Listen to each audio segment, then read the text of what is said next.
Olá, estamos começando aqui pelo nosso canal Falando de História, mais uma edição do nosso programa História em Pauta.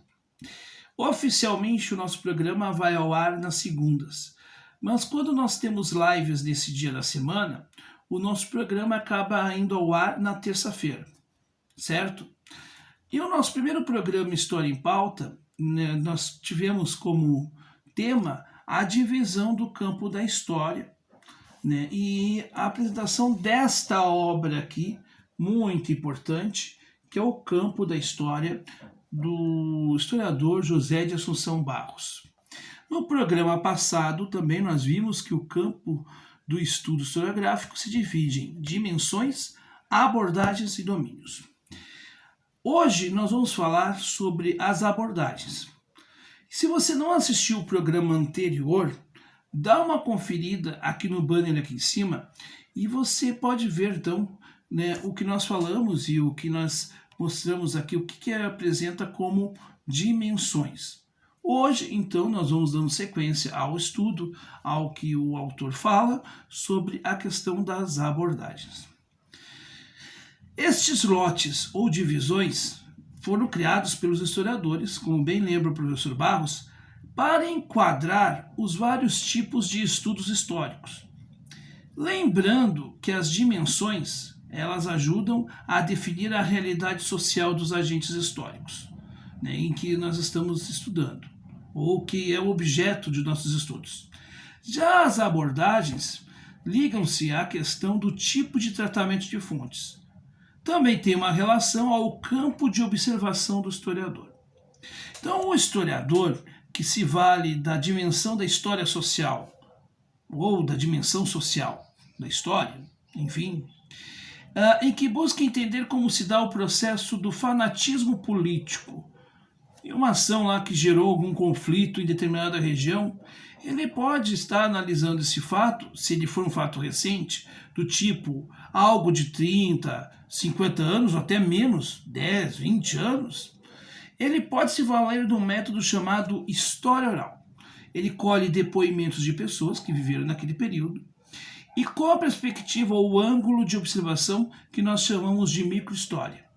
É como se o historiador pegasse, né, de fato, uma lente de aumento e detalhasse uma conjuntura específica, uma época em questão, e ali observasse, né, não estando assim, tendo compromisso de estar ligado com outra realidade, aquele fato isoladamente. Isso depende do que você quer estudar, porque dependendo do ponto de vista e da necessidade de estudo, você faz isso. Por exemplo, o professor Boris Fausto faz um trabalho que a gente chama de macrohistória. É um trabalho de resumo. Se a gente pegar as obras do professor Boris Fausto, ele não se detalha em muitas coisas, ele simplesmente vai relatando, vai trazendo as divisões, os acontecimentos da história do Brasil. Ele não entra, não adentra especificamente um caso específico. Por quê? Porque ele quer entender, ele quer mostrar a estrutura da história do Brasil. Agora, um historiador que se dedique, por exemplo, a estudar o período regencial brasileiro, ele pode, por exemplo, muito bem se detalhar, por exemplo, na chamada Guerra ou Revolução Farroupilha, e ele ficar muito mais naquele contexto. É o que a gente chama de microhistória.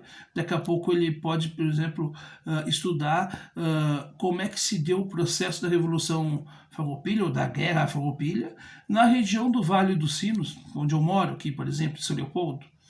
E é um detalhamento, um microcontexto, mas que é importante a gente ter o contexto micro. Como pode ser também importante que você tenha, né, o contexto macro. Depende. Tudo depende do que você está estudando e qual a necessidade.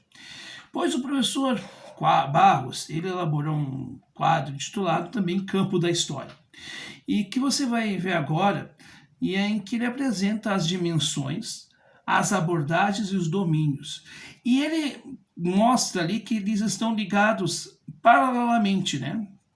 O que significa isso? Significa que nos domínios da história, né, por exemplo, tem uma relação íntima com a questão das abordagens e também com as questões das dimensões. E é o que nós vamos falar no próximo programa. Nós vamos falar exatamente dos domínios da história, que é o último lote, né, da divisão do campo da história. E aí a gente vai conseguir fazer um exercício interessante, que é mostrar que o historiador ele vai se valer, né, dessas três divisões para o seu trabalho, porque ele tem que ter uma dimensão, né, ele tem que saber qual a dimensão que ele está associando, se ele vai pegar a dimensão do poder, da sociedade, da cultura, se ele vai, que tipo de abordagem ele vai fazer, então que tipo de fonte ele vai usar para o seu trabalho, e também ele vai relatar e vai aprofundar também em termos de contexto, qual é o domínio que ele está estudando, né? Qual o contexto, se é rural, se é urbano, enfim, né? É preciso um recorte. Ou seja, o trabalho do historiador, ele não é aquele de relatar toda a história como se fosse assim um livro sem fim, mas é um trabalho de recorte. Então, como ele vai fazer o recorte da sua fala, dos seus estudos? Enfim, se você gostou deste conteúdo, se você achou que ele é importante, se ele, enfim, ele é esclarecedor, deixe o seu like, inscreva-se no nosso canal se ainda não é inscrita ou inscrita aqui no Falando de História. Aqui temos conteúdos como este e também de análise de conjuntura política. Bom, até a próxima semana com mais um programa História em Pauta.